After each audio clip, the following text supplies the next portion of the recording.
Dear Pixie, you asked us, were all beings in the dimensions once human?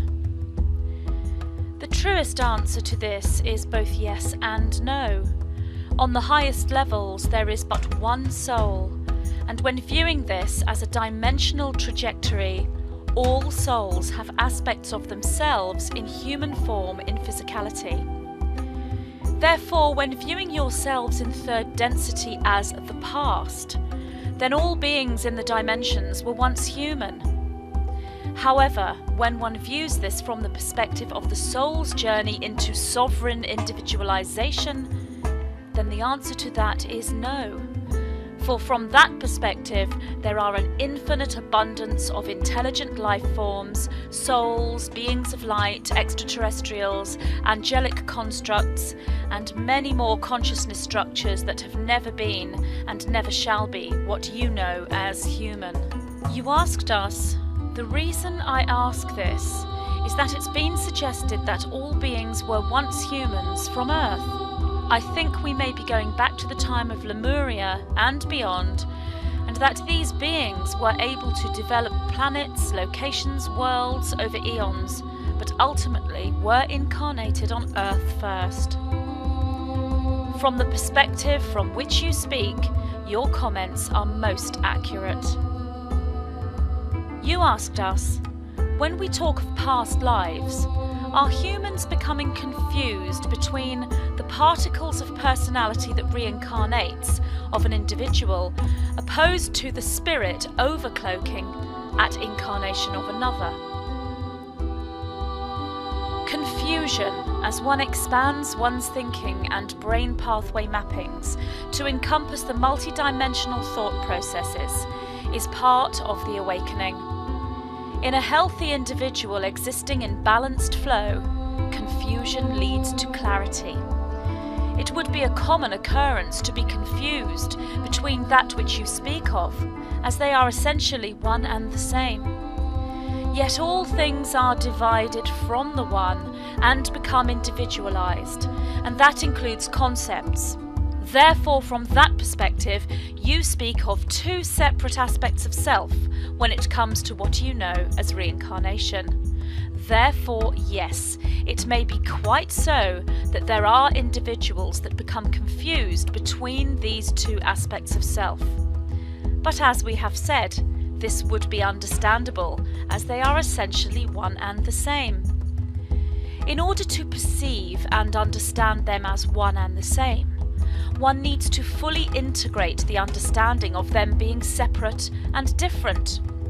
Yet there are those individuals who come always from a place of knowing, quickly moving confusion into clarity so rapidly that they often do not perceive the confusion.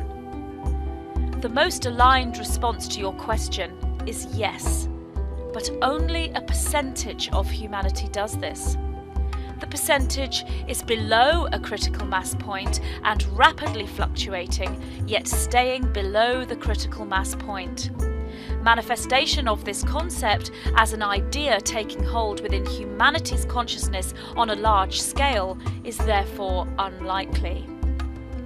One of the reasons for the two separate aspects you speak of being one and the same is that each particle of personality can be in itself an individualized spirit, if you will, each one incarnating into new form, dividing thus further into new creations, new particles of personality.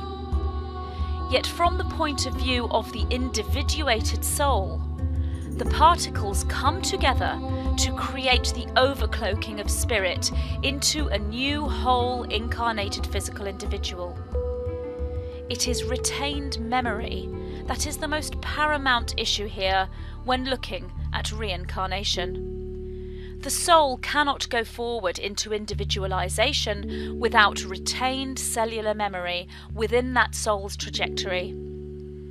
One moves through complete polarization of either service to others or service to self in order to retain individualized cellular memory. Without this retaining of memory, One can see how the particles of personality you speak of can become seemingly scattered, as it were, into several new formations of new soul spirit. Yet nothing is truly scattered or random, for all is planned most carefully and most mathematically. You asked us, I understand that during regression, many spirits, interdimensional beings, take the opportunity to express their lives through the human, and we misread it as living different lives. Is this correct? This is correct in a sense, but one would not necessarily say this has been misread. For as we explained in response to your previous question, the different lives are a correct concept.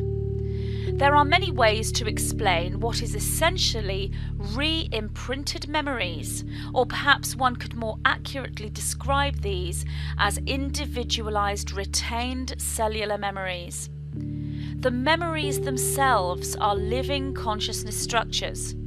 The human being, mirroring the universe itself, and mirroring all the dimensions as they spread out from the source point, is an exact holographic replica of that universe, being many, many, many beings operating as one. Therefore, one can see how memories themselves individualize, and where the concept of past lives comes in. From the perspective from which you ask this question, many spirits express their lives through the human, and it may or may not be the case that the human in question holds that actual memory, as having lived it in actual physicality. Yet also from that perspective, the human may well have lives, many actual lifetimes, retaining the memory fields and other mathematical alignments matching and intact. From that perspective, the human has indeed lived many different incarnations. You asked us, were you yourselves once humans on this planet? Absolutely. You will understand, we hope, when we explain we were once a human on planet Earth, and that we were known by the name of Magenta Pixie. You asked us, during near-death experiences, many people see different heavens and hells. Yet I understand on actually passing that we go to a reception area before being drawn to the location that most reflects our soul condition, the first dimension, and that we do not go to these prescribed heavens at all, but rather confuse the reception area with our perception of heaven. Is this true? Your experience of the actual passing process will be different with each and every one of you. There are many who have the experience overseen, as it were, yet there are others who control the process from their individualized state. For those that have not reached individualization, it is much as you describe. The reception area is a consciousness state where one can get their bearings, if you will, and re-evaluate and work with memory shifts. The location that most reflects the soul condition that you speak of is indeed where they will go, if you will. Yet from our perspective, the soul does not go anywhere, and is an experience occurring alongside other experiences within the source point field of the greater experience. Yet this is experienced as vast travel across many dimensions, and this, of course, is available to you now, not only when you leave the physical body. It is correct that many would confuse this reception area with a prescribed heaven. There are those souls who have worked within these realms whilst in human form and have expanded their consciousness, and they will quickly recognize the difference between the reception area you speak of and the prescribed heaven. There are those that have worked within astral manifestation and travel that will be able to control their afterlife landscapes, if you will, in the same way, and indeed control all awareness and future physical incarnations, gateways, portals, and coordinates themselves. There are those that confuse the reception points with the other higher dimensions and remain there for a long, perceived amount of time, or return to the earth dimension as spirit imprints or consciousness structures from that viewpoint. The availability of experience is vast, and new pathways of experiences are being created and becoming available all the time. All these experiences and available states of consciousness, or places if you will, are created and made available in response to your thoughts and your creations. You asked us, I also understand that many people confuse a being of light with Jesus. Is this true? This again is correct. Yet the Jesus you speak of is present within all love-light consciousness structures, as this being is ultimately the higher infinite intelligence many will know as Christ consciousness. Again, the being itself and the place it resides in is in fact a state of consciousness, a state of mind, all one, all within unity as oneness.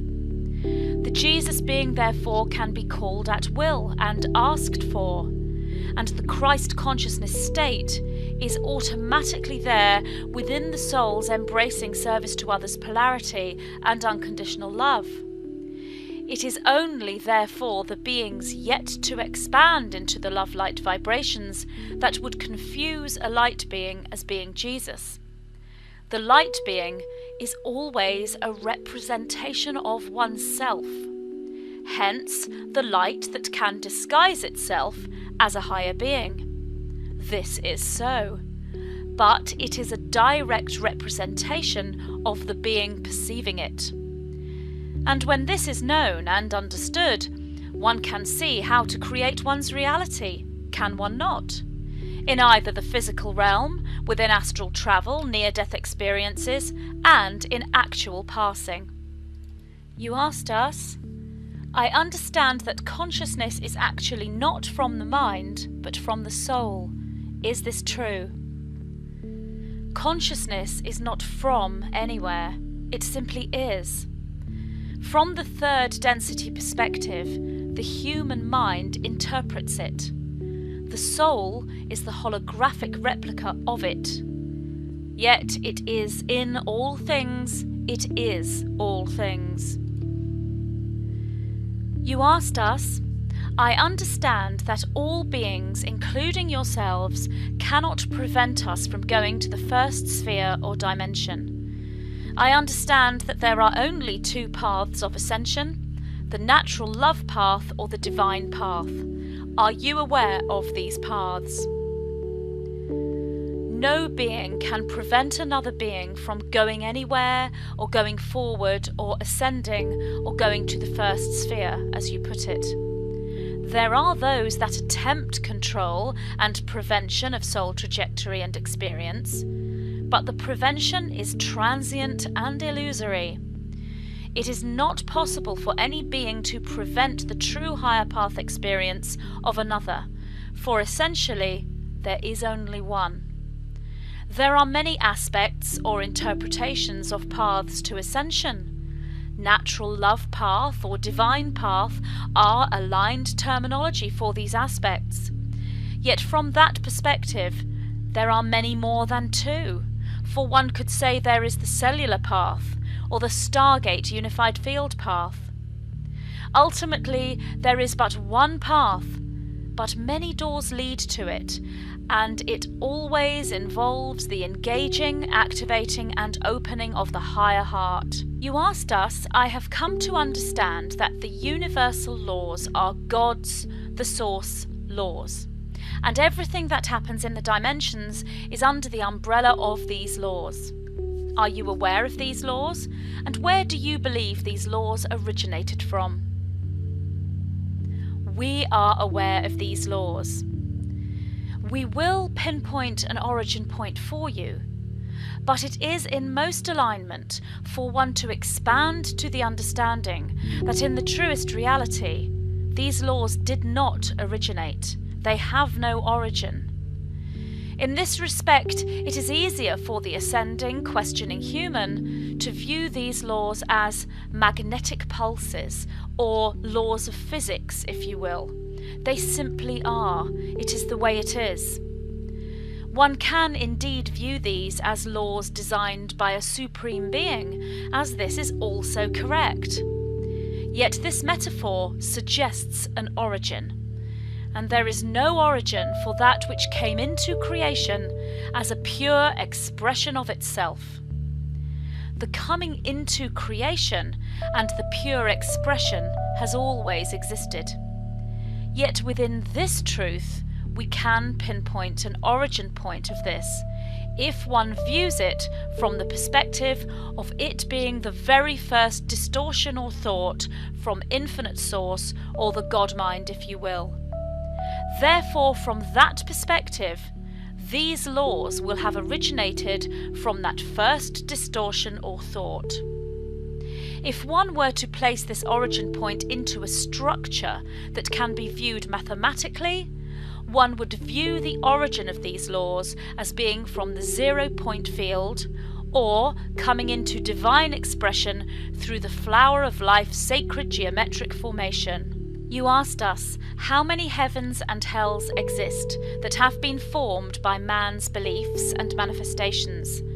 I understand that there are an infinite amount to match the infinite conditions of man's injuries. This is correct.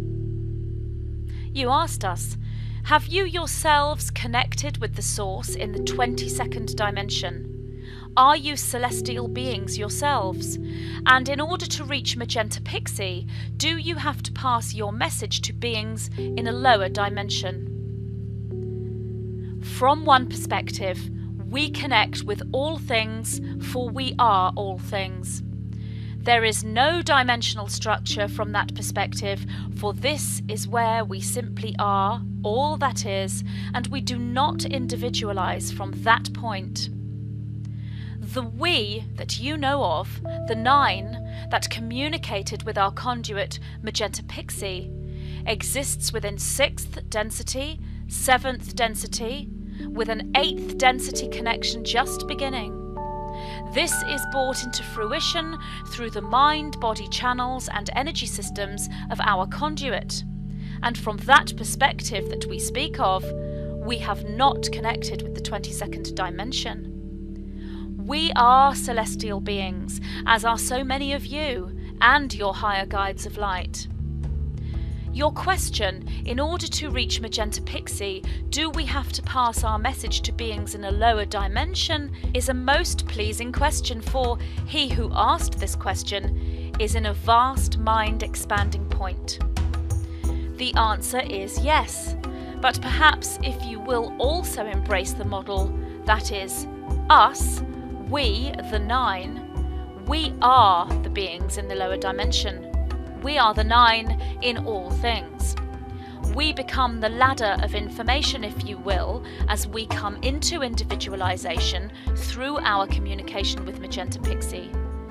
And we use ladder as a most appropriate metaphor, as we are the DNA spiral that exists within each and every one of you.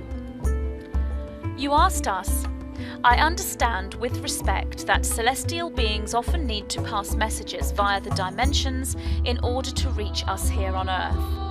I wanted to explore if this was indeed true, as I understand that celestial beings do not per se contact us or speak to us, so I need to challenge that belief structure that I have come across and receive some clarity.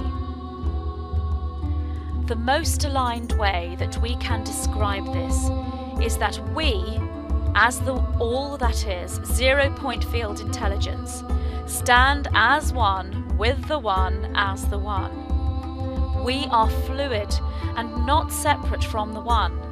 We are part of the unity as we are the unity. When our conduit, Magenta Pixie, communicates with us, or expands her thought processes and enters into what you know as the theta brainwave state, we come into existence, if you will. We are birthed, created, given life by her thought processes. we individualize and therefore communicate with her, through her, as her, for she, like all of you, like all things, is the One. You are not separate from the One. You experience the separateness in physicality through choice, free will, and many of you have come into this separation for the first time, if you will, in order to fulfill the mission and follow the call. So as we individualize as independent beings, a collective of independent, non-physical beings, we move into existence throughout this dimensional hierarchical structure, or ladder if you will, hence our earlier reference to your DNA spiral. This is the closest translation that we can give through our conduit of your metaphor of celestial beings not contacting you per se, but passing messages through the dimensions. Of course, many will experience direct contact with celestial beings. This is also a correct, aligned procedure for contact and communication.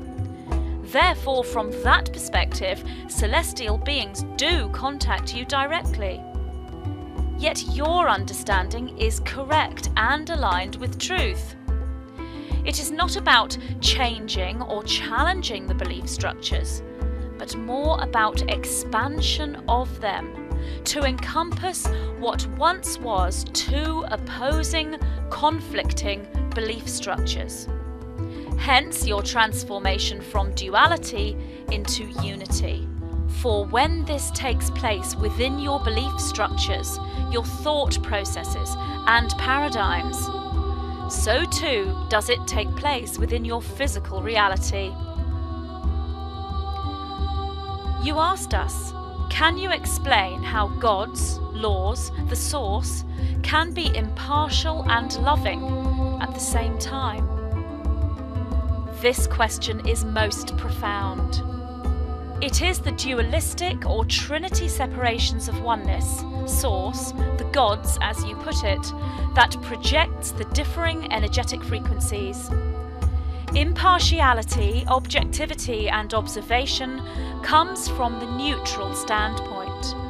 Punishment, control, power structures and fear frequencies come from the service to self standpoint.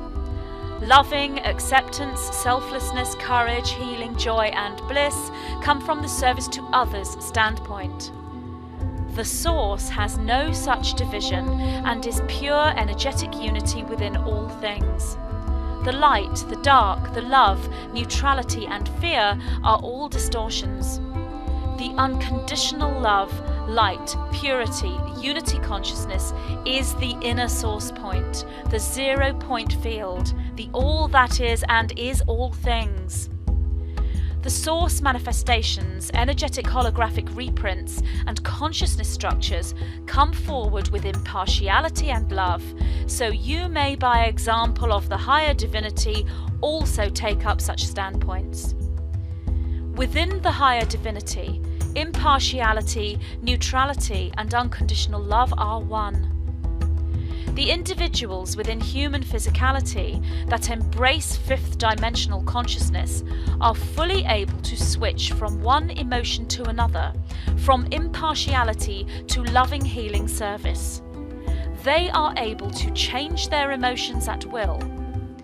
This is occurring in varying degrees with much success from so many, which in turn creates the coordinates for the cosmic stargates to open. These individuals are able to experience, feel, and be fully present within a state of loving awareness and neutrality at the same time, just as the higher divinity. For all humans in physicality are the expression of higher divinity and creator gods themselves. They are the one, for there is only one. Therefore, humans in physicality can do all that the higher divinity can do, within the parameters of the time-space field. And even that can be extended and changed simply by your belief structures. You are powerful beyond measure in your human, physical forms.